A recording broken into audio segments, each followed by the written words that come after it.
In this video, I'm going to show you how to fix Cash App unexpected error.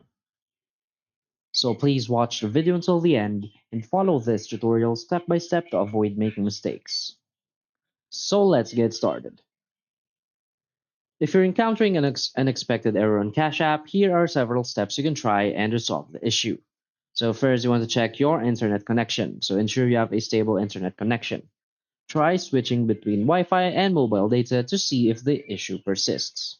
Next is you want to make sure you have the latest version of the Cash App installed. Updates often include bug fixes and improvements. So how to update? So just simply go to your App Store or Google Play Store, search for Cash App and tap update if available. So sometimes also simply restarting your device can resolve temporary glitches or errors.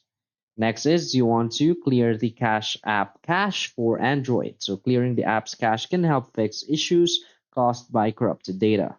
So to clear the cache, go to your device settings, tap apps or applications, and find and select Cash App. Now tap on storage and tap clear cache. And next is try reinstalling the Cash App. So uninstalling and reinstalling the app can help resolve any software related issues. So simply uninstall the app and reinstall it. So that's it. So if you find this video helpful, please hit like and subscribe. Thanks.